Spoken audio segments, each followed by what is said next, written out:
こんにちは。味の素の木本と申します。味の素では2020年から Google とともにデジタルマーケティングの進化と ROI 改善施策を進めてきました。今回はコーミペーストでの取り組みをご紹介します。味の素では料理の作り手にも食べる人にも幅広くリーチし、美味しそう、作りたい、もしくは食べたいと思っていただくためにも食べ物のシズル感を五感で伝えることを大切にしています。そのために映像や音で伝えられる動画広告、主にテレビ CM での訴求に力を入れてきました。しかし皆さんご存知の通り、時代は大きく変化していますよね。私個人の体験としても、今は毎日のように YouTube で趣味の動画をスマホで見たり、子供とテレビで YouTube を一緒に見たりと、メディアの接点がすっかり変わってしまったことを実感しています。このような背景もあり、味の素では5年ほど前からデジタルメディアの活用を進めています。活用によって2つの課題の解決を目指しました。1つ目はリーチの ROI の改善です。テレビはマスへのリーチ力は非常に高い一方、投資対効果で見ると無駄もあります。当社のテレビスポットキャンペーンの結果を見ると、テレビでは届かない層がかなりいることに加え、ターゲット外のリーチも多く、見直しの余地がありました。2つ目は生活者の興味関心に合わせてメッセージを変え、買いたい気持ちを高めていくクリエイティブ作りです。料理に対する意欲が全く異なる人々に対して同じメッセージを発信しても、態度変容などの効果には限界があります。これらの課題に対し、デジタルメディアを活用したスモールマスのアプローチが効くのではと考えました。ニーズが似ていて一定の規模もあるセグメントをスモールマスとして捉え、マルチターゲット、マルチクリエイティブで訴求することで態度変容につなげます。ただ、これまで得意としていたマスでのテレビ CM 訴求とはやり方が異なるため、私たちもそして広告代理店にも知見が十分にはありませんでした。そこで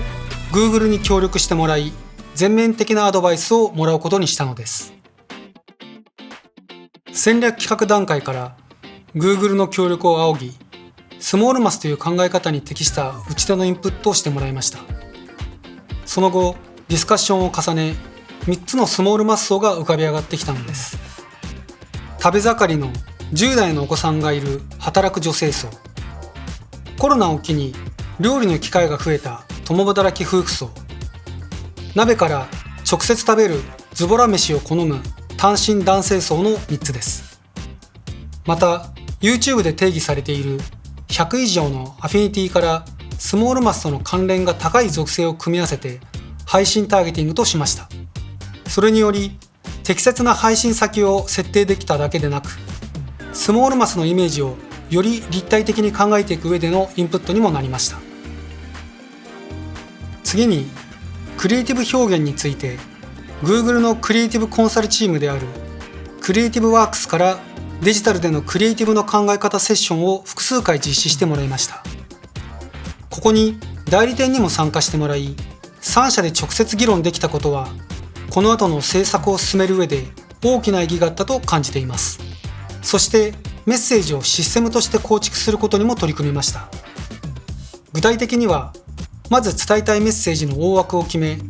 それを複数の訴求ポイントに分けます。その訴求ポイントの組み合わせごとにクリエイティブのバリエーションを持たせ、配信先を変えることでどの層にピンポイントで何を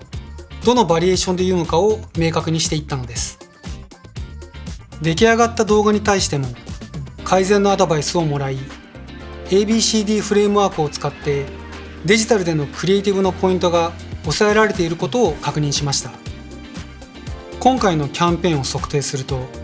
各 KPI や売上で満足のいく高い結果となりました。スモールマスの取り組みにより、生活者にメッセージがより深く刺さった結果だと非常に満足しています。味の素の取り組みはコーミペーストだけにとどまりません。15以上のブランドで YouTube 活用を進めており、ブランド横断での KPI 評価にも着手しました。具体的には Google のアドバイスを得てブランドごとに KPI を定義し、ブランド間での横断評価を仕組み化し、知見がたまるようにしています。これまでは議論を進めるうちにメンバーによって KPI の認識がずれていくことがありました。